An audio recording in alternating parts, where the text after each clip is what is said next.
Hello everybody, welcome back to the channel. I hope you are all well. So today, with it being my first video in the new year, I thought I'd kick it off with a bang and start a new series of Let's Talk Creps. So same as the old series, just starting a new folder on YouTube to prevent the videos getting crazy in that section.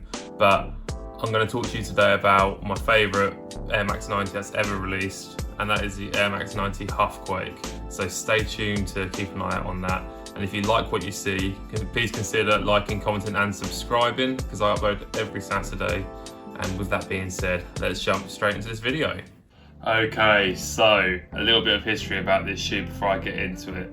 Like I always do, this shoe, as you can see, I've had for an extremely long time. It was the first pair of Air Maxes I owned, and it's got so much sentimental value to me. I absolutely love these shoes.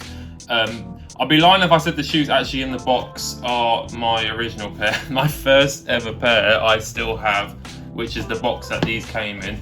So the shoes that are in here, unfortunately when I brought them, didn't have a box, so I'm using the original pair's box just for the unboxing experience, but the sizes are slightly different. So the original pair are UK 11s, but the ones I brought are UK 10s, which are in the box, which are dead stock.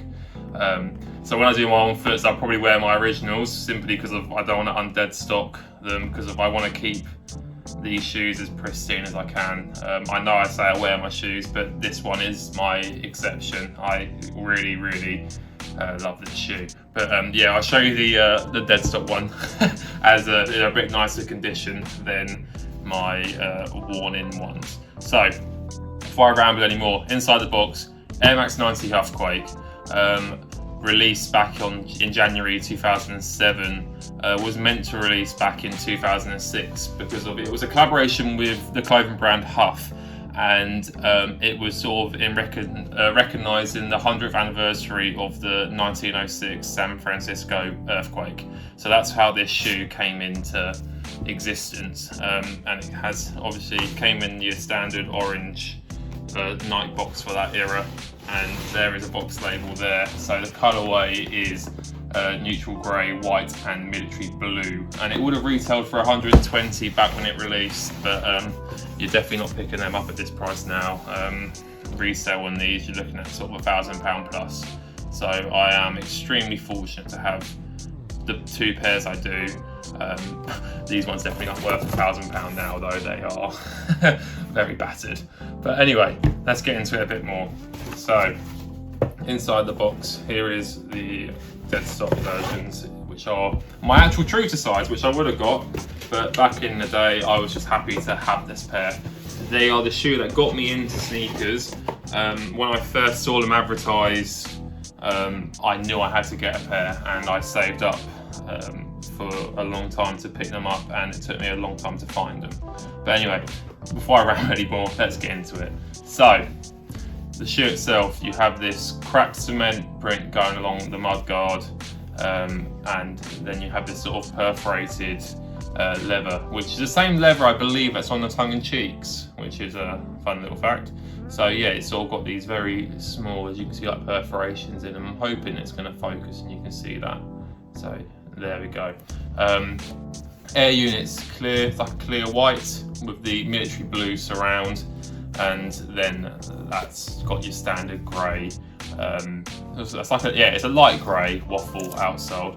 As you can tell, like I said, these are, they might not be dead stock, but they're very close to it.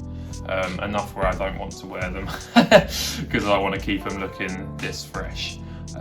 You've got this nice sort of leather swoosh that's white in colour. It's quite shiny, quite a reflection to it.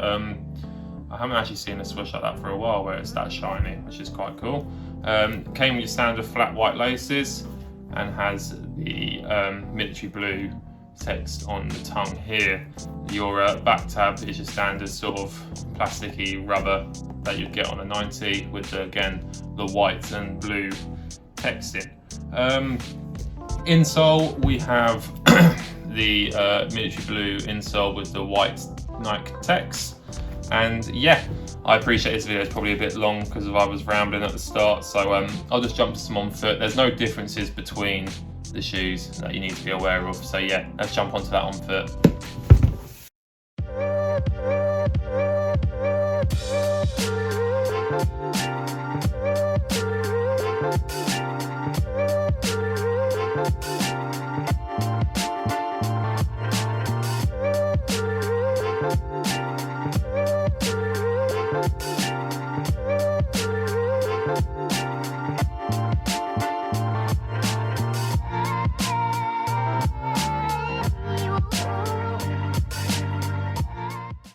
Okay, so that just about sums up today's video on this shoe. I hope you enjoyed it, and if you did, please consider liking, commenting and subscribing.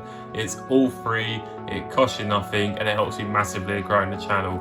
Thank you again for watching, and if you enjoyed the content, please stay tuned because there's plenty more of this coming up this year. So yeah, until next time, take care.